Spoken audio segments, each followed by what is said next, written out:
Fala galera, Danilo Menezes quem lhes fala, tô aqui me ajeitando minha bundinha na cadeira. Bom tê-los aqui mais uma vez. Hoje aqui, preferi gravar hoje aqui na meu cantinho de estudos, que já não tá cabendo mais livro, graças a Deus passaram dos 600 livros. Então 12 anos nessa trajetória aí de estudar, de gostar de aprender, de sempre querer se desenvolver. Eu acredito que estou melhor do que antes, que vem num crescente processo de desenvolvimento. É claro, é cíclico, a gente tem alguns picos, alguns vales. Mas estamos aqui, já no 9º módulo. Obrigado a cada um de vocês. Estiveram aí com paciência e ouvindo aquela contribuição que eu tinha para dar para vocês, que no método BNC, né, bunda na cadeira. E agora a gente vai falar de alguns pontos bem específicos. Já frisei a individualidade e tal. Talvez o 9º módulo seja o essencial. O importante para todos vocês, que são dúvidas mais específicas, são dúvidas pontuais, que a gente foi colhendo os concurseiros. A gente está aqui para poder explaná-las agora com vocês. Então vamos para a primeira dúvida, uma dúvida muito frequente. Lei seca. Vamos estudar ou não vamos estudar a legislação? Ficar lendo lei.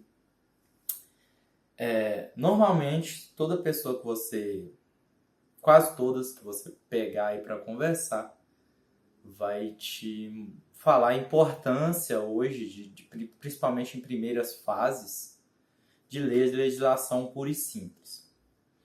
Então, ler lei passou a ser um cotidiano dos concurseiros hoje. Eu mesmo passei em todos os concursos sem nunca ler uma lei. Nunca li uma lei. Todos que eu passei, os 4 que eu passei sem ler.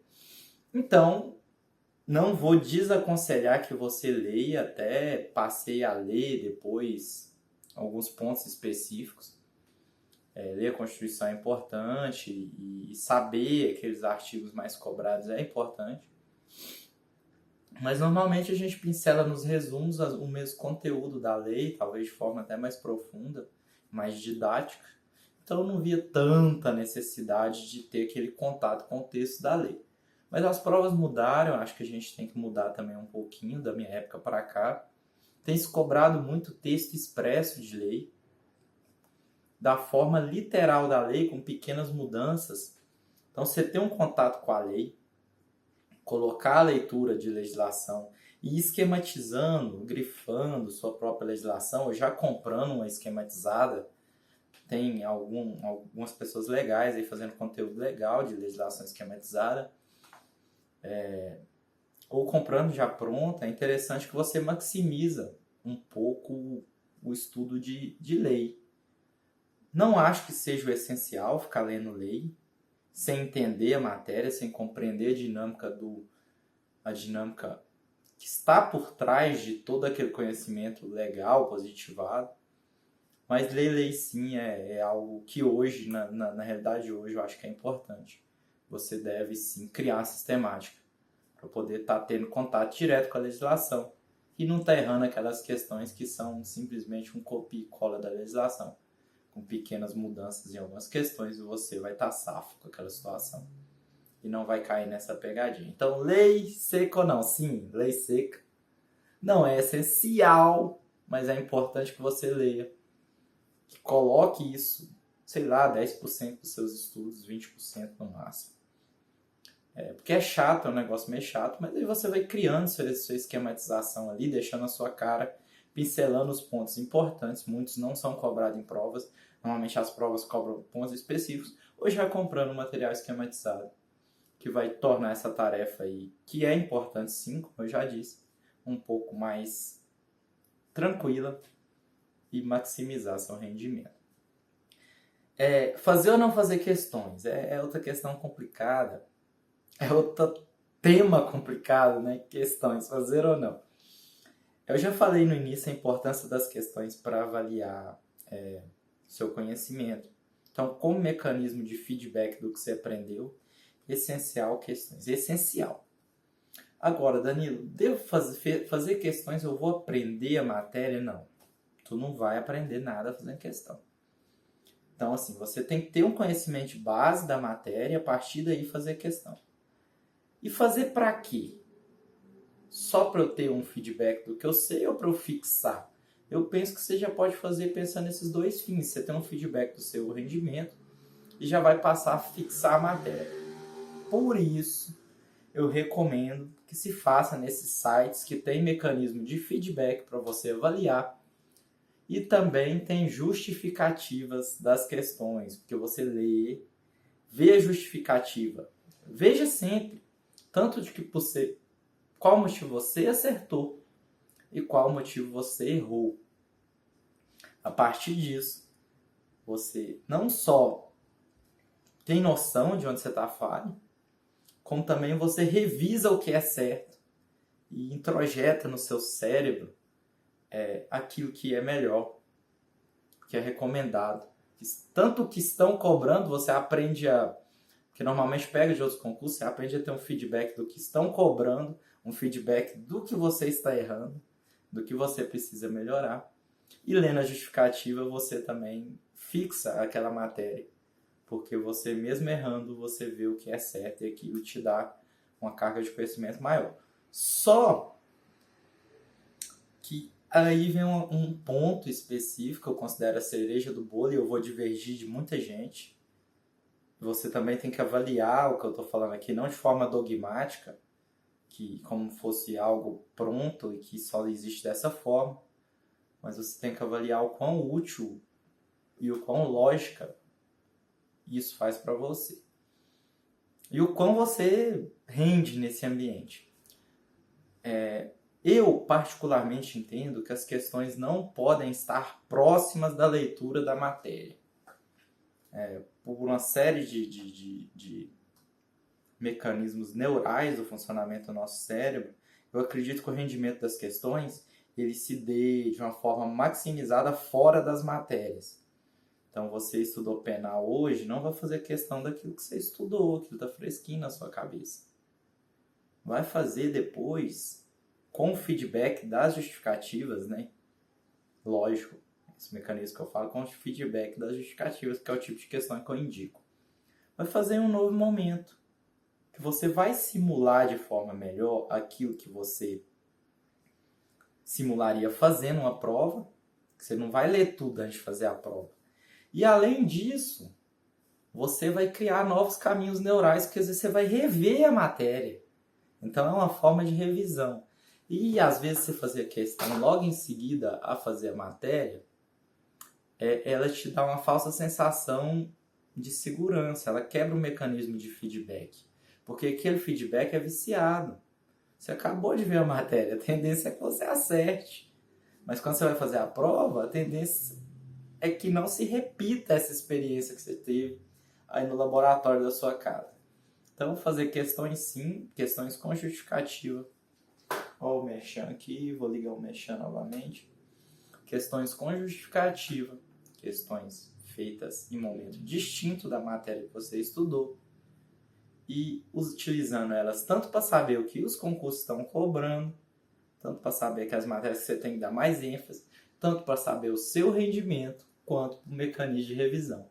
Aí as questões são fundamentais. Tem vários sites aí, eu não vou indicar nenhum específico, mas tem vários sites que possam você utilizar para fazer essa análise de questões com várias ferramentas. Mas não preocupe demais em ser expert nas ferramentas, não. Simplesmente faça, valendo as justificativas e siga essas pequenas dicas. Ponto fundamental, revisão.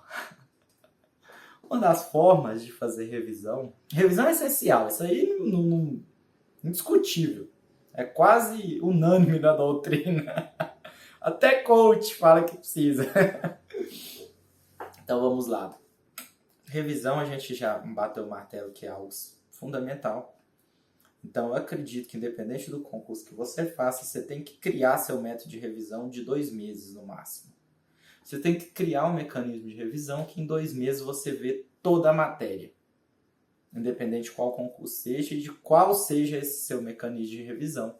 que você vai adaptar a si mesmo. Então, essencial que na revisão você tenha disponível um sistema de revisão em que você estude toda a matéria em 2 meses. Se for menos, melhor. Se em 1 mês, estuda ela 2 vezes. Usa esses 2 meses para fazer 2 revisões. Como, Danilo? Uma forma mais clássica é você ir grifando os livros seguindo a sua metodologia e depois usar aquele mesmo material. Você pega livros mais focados para concurso e usa naquela segunda leitura de revisão, você só lê o grifado. Então você consegue absorver bem, até por ser uma segunda leitura, é um excelente método. Eu sempre usei esse método. E eu tinha um método FAST de revisão, que era essa mesma coisa com resumos que eu tinha não com aquelas sinopses da Juspod, mas era resumos da editora Método. Eram resuminhos bem chutinhos, eu grifava eles e na revisão eu lia só o grifado. Então eu já fazia uma revisão e a revisão da revisão. Então aí você faça seu material de revisão. Para quem quiser, tem o nosso material do Direto ao Direito. É um material bem objetivo, profundo, direto. Você entra lá, vê as demonstrações para ver se é do seu agrado. Tem outros materiais fornecidos por outras pessoas também de forma, não exatamente com a filosofia do que eu prego, mas com filosofia parecida. Então isso aí fica a cargo de você escolher o que melhor adapta, o que melhor parece com o seu estilo.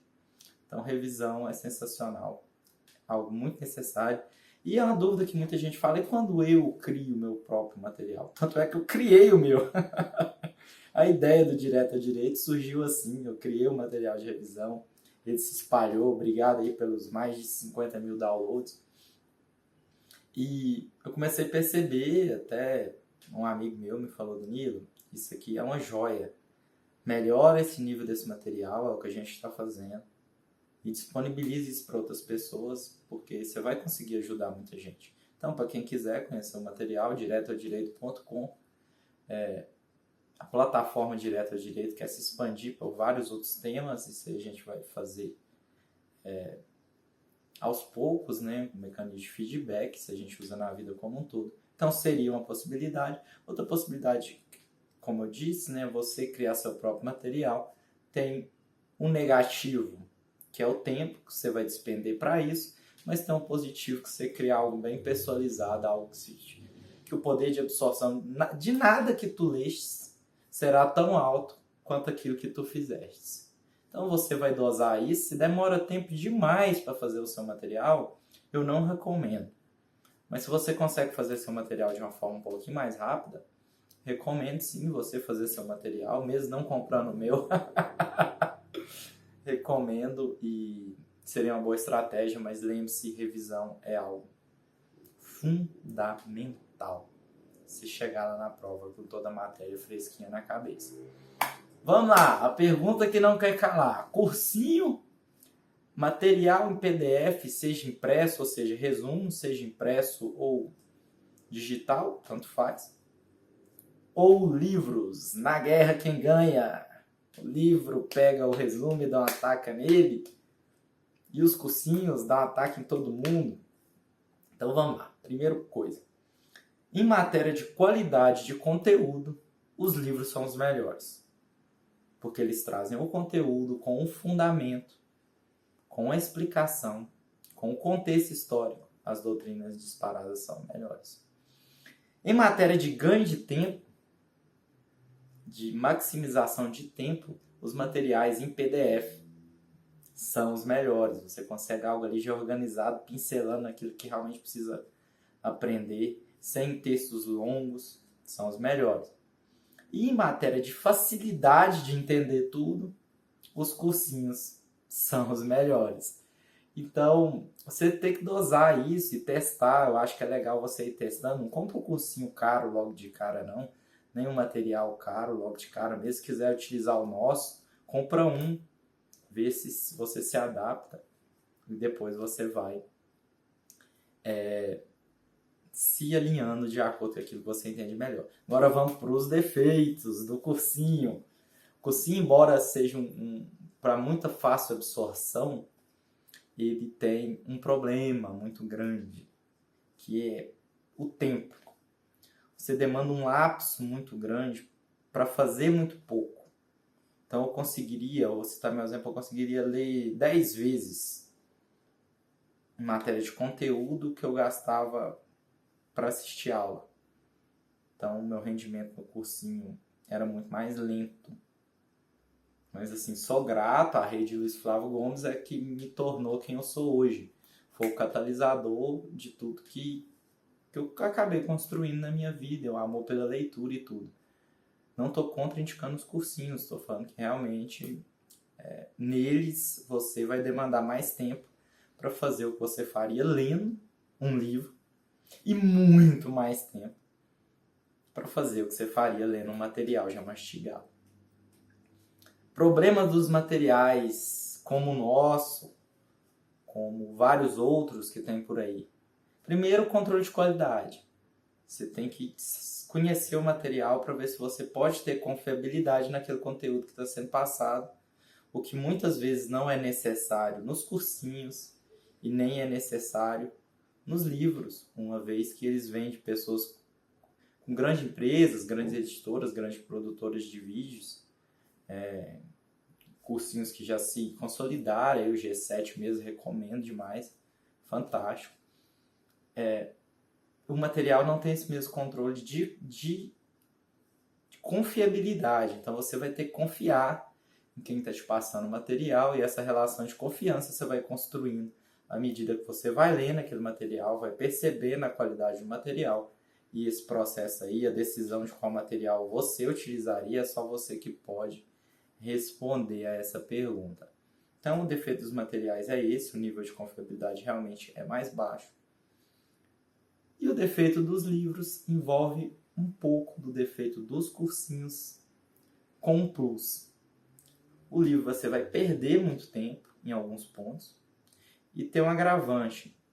O livro vai te trazer muito conteúdo que não cai na prova. Então, às vezes, você vai perder tempo, tanto pela extensão da profundidade, a extensão do conteúdo, muito conteúdo que não cai, e a profundidade. A profundidade, às vezes, é uma profundidade que não cai em alguns pontos, muito profundo em alguns pontos, de forma que você poderia estar estudando algo que realmente cai e está ali, meio que perdendo. Não é perdendo, porque aprender sempre é importante, perdendo tempo. Então, como você vai dosar isso? Eu diria, quer começar? Começa com cursinho ou com doutrina, até o ideal, ao meu ver. Começa doutrina e cursinho ao mesmo tempo, doutrina e cursinho. Melhorou seu nível de base tá bom, você já entende, compreende o mecanismo da matéria, já leu a doutrina, já teve um cursinho, vai para os materiais, que aí você consegue até fazer análise crítica dos materiais, jurisprudência, questão, aprovação. Quando introduzir a jurisprudência nos estudos? Se a gente for estudar a história do direito brasileiro propriamente dito, estou falando da história recente, sem olhar a história passada, mesmo vamos pensar pós 88. A gente tem uma tradição do civil law, uma tradição romano-germânica do direito. E a gente nunca teve um apego muito grande aos precedentes. A gente vive um processo de mudança de orientação jurisprudencial e também de orientação legislativa, de junção do sistema da civil law com a common law. E isso, vamos pensar no CPC de 2015, por exemplo, isso trouxe muitos desafios para o direito brasileiro, e dentro deles é lidar com o sistema de precedentes, lidar com a influência das decisões judiciais no sistema jurídico, nas próximas decisões e na operação do direito na vida. Então a gente é bebê nesse ponto, a gente tem muita dificuldade, mas eu estou passando esse panorama filosófico para vocês entenderem que a jurisprudência ela passou de algo importante na minha época para algo fundamental. E para isso a gente tem o Márcio. Eu não sou de indicar nada, de indicar nomes, mas o Dizer o Direito é fantástico. Parabéns, Márcio e André, por ter revolucionado a vida de todo mundo. É fantástico, as jurisprudências lá são uma fonte confiabilíssima, organizada, direta, objetiva. Então, jurisprudência, dizer o direito, seja assinando lá o buscador do Márcio, seja vendo conteúdo gratuito dos informativos. Jurisprudência é fundamental. Você tem que colocar jurisprudência nos seus estudos e colocar de forma cotidiana, sempre tá lendo ali, sempre tá acompanhando, vai no seu material. Se for à mão, faz a mudança da jurisprudência lá, anota, põe um X, coloca que mudou. Se for digitado, vai lá e faz a mudança. Que a jurisprudência passou a ser um ponto fundamental em entender a orientação dos tribunais, principalmente do STJ e do STF. Passou a ser algo fundamental para permitir sua aprovação. Então, jurisprudência tem que ser introjetado cotidianamente nos seus estudos e recomendo fortemente o dizer o direito. Estudo completo. Estuda a matéria por completo ou fica saltando de matéria em matéria? Assim, eu nunca entendi, nunca me adaptei e nunca confiei nas bases que justificam o estudo saltado. Então, eu tenho uma concepção distinta de adquirir conhecimento. Você não estuda simplesmente para decorar algo. Você estuda para adquirir conhecimento em relação a algo. E esse conhecimento é um edifício. Você começa pelas bases dele, que são os princípios, né? E ele vai subindo até a torre. Então, por ter essa filosofia de encarar o conhecimento, nunca me adaptei com estudo saltado. Parecia você sair da base de um prédio e ir para a torre de outro. Essa torre vai cair, ela não tem sustentáculo epistemológico de conhecimento para fixar aquele conhecimento. Então, minha opinião vai ser minoritária, mas minha opinião é que pega a matéria, no máximo 2, não mais que isso, e foque nela, vai fazendo ali, estudando, termina ela, depois passa para outra, pode fazer isso com 2 simultaneamente, mas não ficar aquele estudo per salto, né? Usar um termo aqui, da supressão de instância nos recursos, que é, ou se não da progressão ali no direito penal, de regime, né? Que é o per salto. Então, um estudo saltado de matéria em matéria, o que faz muitos desses cronogramas que são vendidos por aí, eu particularmente não indico. Talvez até funcione para estudos nível médio, estudos que cobram uma carga de conhecimento menor, mas estudos de alto nível, concursos de alto nível, eu desaconselho essa opção. Pegar no máximo 2 matérias, termina elas, depois passa para outras, depois termina, passa para outras. E a revisão do mesmo jeito, você faz a revisão ali, que é processo cíclico. Na hora de fazer a revisão, deixa as matérias que você tem mais afinidade no início da revisão, as que você tem menos atividade com a proximidade temporal com o certame. Então, beleza? Eu falei dos estudos, matéria por matéria, no máximo 2. Lógico, isso intercalando jurisprudência e questões de jurisprudência. Questões que não sejam da matéria específica que você acabou de estudar, de preferência com justificativo. Tem vários sites que fazem isso. Grifar ou resumir é verdadeiramente uma perda de tempo? Entra naquilo que a gente falou. Grifar é importante, não pelo ato em si de grifar, mas pelo efeito que pode causar se você grifa com uma metodologia específica que permite uma leitura super rápida depois apenas do que foi grifado. Eu acho que é um mecanismo interessante, você pode testar se você funciona assim. É válido. Agora, grifar por grifar, eu acho que realmente não vale a pena. E resumir. Tem um resumo comprado, tem o que você faz, eu creio que você faz. Ele vai ser melhor para você, indiscutivelmente, mas você tem que sopesar aí na balança o tempo que você gasta fazendo ele. Se ser muito custoso para fazer de todas as matérias, talvez seja interessante buscar uma via alternativa e fazer isso só nas matérias que você tem mais dificuldade, faz seus resumos nas matérias que você tem mais dificuldade. Nas demais, você comprar algo pronto, algo de qualidade. Tá aqui direto ao direito, mas você pode comprar o concorrente também. Brincadeiras à parte, acho que deu para tratar aqui das dúvidas específicas que os concurseiros normalmente têm. Então, encerramos o ponto 9. Obrigado a atenção de vocês. E lembre-se que o meu sonho é ajudar vocês a alcançar o seu.